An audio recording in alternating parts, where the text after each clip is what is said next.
നമ്മൾ സർവീസിനായിട്ട് എടുത്തിരിക്കുന്നത് ഡൈനാടെക്കിൻ്റെ V7000 amplifier ആണ്. 7000 വാട്ട്സ് ആംപ്ലിഫയർ ആണ്. അപ്പോൾ ഇതിൻ്റെ സൈഡിലെ പ്രൊട്ടക്റ്റ് ലൈറ്റും അതേപോലെ ക്ലിപ്പും സിഗ്നലിൻ്റെ ലൈറ്റും തെളിഞ്ഞിരിക്കുകയാണ്. അപ്പോൾ സൈഡ് കംപ്ലൈൻ്റ് ആയിട്ടിരിക്കുകയാണ്. അപ്പം നമ്മൾ ഈ വീഡിയോ ഫുള്ളായിട്ട് എടുക്കാൻ പറ്റിയില്ല. അപ്പം നമ്മൾ ഡയറക്റ്റ് ഇതിൻ്റെ കംപ്ലൈൻറ്റിലേക്ക് അങ്ങ് പോവുകയാണ്.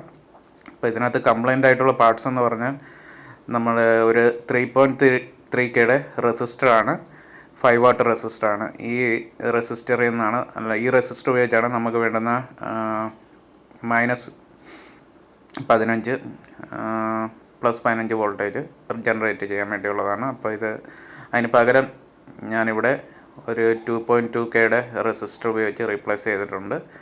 അപ്പം 3.3K ഇപ്പോൾ എൻ്റെ കയ്യിൽ അവൈലബിൾ അല്ലായിരുന്നു. അപ്പോൾ ഒന്ന് ചെക്ക് ചെയ്യാൻ വേണ്ടിയാണ് ഞാനിങ്ങനെ ഇപ്പോൾ 2.2K റെസിസ്റ്റർ അതിന് പകരമായിട്ട് റീപ്ലേസ് ചെയ്ത് 2.2K നമ്മളവിടെ ഉപയോഗിക്കാൻ പറയത്തില്ല. കാരണം എന്ന് വെച്ചാൽ അത് ഓവറായിട്ട് ഹീറ്റ് ആവുകയും പെട്ടെന്ന് തന്നെ ഡാമേജ് ആയി പോകാൻ സാധ്യതയുണ്ട്. അതുകൊണ്ട് അതിന് പകരം നമ്മൾ 3.3K ഇടുന്നതാണ്. അപ്പം നമ്മൾ ഇൻസ്റ്റാൾ ചെയ്തിട്ട് ചെക്ക് ചെയ്യാൻ പോവുകയാണ്.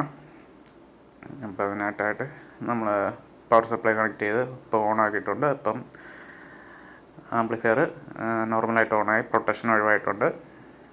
അപ്പോൾ ചാനൽ 1ൻ്റെ ആ കംപ്ലൈൻറ്റ് ഇപ്പോൾ ഫാൾട്ട് കാണിക്കുന്നില്ല. പക്ഷേ നമ്മളവിടെ 3.3K റെസിസ്റ്റർ തന്നെ ഉപയോഗിക്കണം. അപ്പം 3.3K ഞാൻ വാങ്ങിച്ചിട്ട് അത് പുതിയതായിട്ട് ഇൻസ്റ്റാൾ ചെയ്യുന്നതായിരിക്കും. അപ്പോൾ ഇതിൻ്റെ ടെസ്റ്റിംഗ് വീഡിയോ ഒന്നും എടുക്കാൻ കഴിഞ്ഞിട്ടില്ല. അപ്പം അടി കൊടുത്ത് ടെസ്റ്റ് ചെയ്യുന്ന വീഡിയോ ഒന്നും എടുക്കാൻ കഴിഞ്ഞിട്ടില്ല. അപ്പം നമ്മൾ ഡയറക്റ്റ് ജസ്റ്റ് ഒന്ന് ടെസ്റ്റ് ചെയ്ത് നോക്കിയതാണ്. അപ്പോൾ പ്രൊട്ടക്ഷൻ ഒഴിവായിട്ടുണ്ട്. ഇതാണ് നമ്മുടെ ആംപ്ലിഫയർ. അപ്പം നമ്മുടെ ഇന്നത്തെ വീഡിയോ എല്ലാവർക്കും ഇഷ്ടപ്പെട്ടെന്ന് കരുതുന്നു. അപ്പോൾ ഇതേപോലെയുള്ള videos, light and sounds related ആയിട്ടുള്ള വീഡിയോസ് ഇനിയും കാണുന്നതിന് വേണ്ടി നമ്മുടെ ചാനൽ സബ്സ്ക്രൈബ് ചെയ്യാൻ മറക്കണ്ട. അപ്പോൾ ഇതിനകത്തൊരു 3.3K ഒരു റെസിസ്റ്റർ മാത്രമേ ഉള്ളായിരുന്നു ആ സൈഡിൽ ഫാൾട്ടായിട്ടുള്ളത്. അതിൻ്റെ കാരണം കൊണ്ടാണ് നമ്മുടെ ആംപ്ലിഫയർ പ്രൊട്ടക്ഷനിലേക്ക് പോയത്. ഈ രണ്ട് 3.3K വരുന്നുണ്ട്. രണ്ടും -15 +15 വോൾട്ടേജ് കൺവേർട്ട് ചെയ്യാൻ വേണ്ടി ഉപയോഗിച്ചിരിക്കുന്നതാണ്. അപ്പോൾ ഇനി ഇതുപോലുള്ള കംപ്ലൈൻറ്റ് വരുവാണെന്നുണ്ടെങ്കിൽ റെസിസ്റ്റർ ഒന്ന് അതിൻ്റെ വാല്യൂ ചെക്ക് ചെയ്താൽ നമുക്ക് മനസ്സിലാവും. അപ്പം ഇതായിരുന്നു ഇന്നത്തെ കംപ്ലൈൻറ്റ്.